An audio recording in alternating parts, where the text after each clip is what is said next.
Selamat siang warga Konoha yang belum bisa membedakan mana ijazah asli dan mana ijazah palsu. Berikut celoteh warga Konoha minggu ini, cekidot. Disentuh nggak boleh, diraba nggak boleh, dipegang nggak boleh, diterawang juga nggak boleh. Aneh ya lur, sebenarnya itu ijazah atau alat kelamin sih lur. Kok ribet amat ya lur. Mau jadi pembohong, Tuhan tidak suka. Mau bicara jujur, pemerintah nggak suka lur. Negara macam apa ini? Apa kita pindah ke Indonesia aja ya lur? Kayaknya di sana nggak gini-gini amat ya lur. Cuma di Konoha lur, anaknya diwarisi jabatan dan rakyatnya diwarisi hutang. Diwarisi hutang. Ternyata rakyatnya adalah rakyat paling bahagia di dunia. Menjuanjukkan sekali lur. Ada berita keren nih lur, pemerintah Thailand resmi membubarkan DPR lur. Kedaulatan tertinggi kembali ke tangan rakyat. Mantep kan lur? Nah di Konoha, DPR-nya malah dapat pensiunan hari tua lur. Kerja cuma 5 tahun, pensiunannya seumur hidup. Menjuanjukkan sekali ya lur. Gaji ahli gizi 5 juta, gaji kepala dapur 7 juta, gaji pengantar ompreng 3 juta, gaji tukang cuci piring 2.700.000. Lah, gaji guru honorer yang udah bekerja bertahun-tahun cuma 300.000 lur. Ini konsepnya gimana ya lur? Wah, tenan nih lur. Tahu nggak lur, walaupun negara Konoha ini negara nomor 2 termiskin di dunia, tapi kita tetap dianggap sebagai negara paling bahagia di dunia lur. Karena kebahagiaan kita telah diwakili oleh wakil rakyat kita lur, DPR. Mereka kebahagiaan-bahagianya, kita kebahagiaan melaratnya lur. Juancuk kan lur. Tunggu kami di episode berikutnya.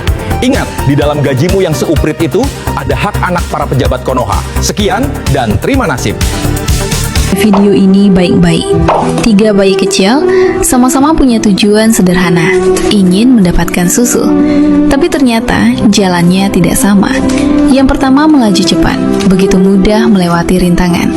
Yang kedua mulai sedikit kesulitan. Dan yang ketiga bahkan tertinggal, hanya bisa menangis. Beginilah hidup kita, saudaraku. Ada yang berhasil lebih dulu, ada yang masih berjuang keras, dan ada yang jatuh di tengah jalan. Namun yang diuji bukan hanya yang tertinggal, tapi juga yang lebih dulu sampai. Apakah dia akan peduli atau pura-pura tidak melihat? Rasulullah Shallallahu Alaihi Wasallam bersabda, seorang mukmin bagi mukmin lainnya seperti satu bangunan, saling menguatkan satu sama lain. Hadis riwayat Bukhari dan Muslim.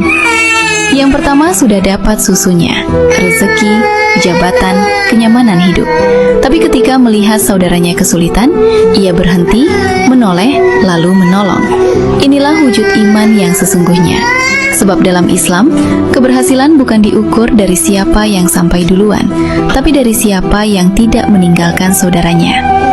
Ibnu Jauzi pernah menulis dalam kitab Saidul Khotir, sungguh, di antara bukti baiknya hati adalah ketika seseorang tidak tenang melihat orang lain kesulitan.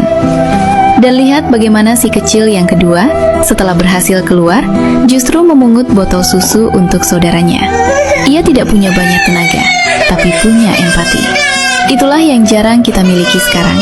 Peduli pada yang sedang di bawah, bukan malah membandingkan diri. Maka renungkanlah, jangan hanya bangga karena sudah di luar rintangan, sementara orang lain masih terjebak di dalamnya. Hari ini mungkin kita yang menolong, tapi esok bisa jadi kita yang butuh ditolong.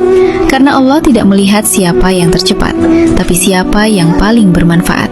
Sebagaimana sabda Rasulullah, sebaik-baik manusia adalah yang paling bermanfaat bagi manusia lain. Hadis riwayat Ahmad.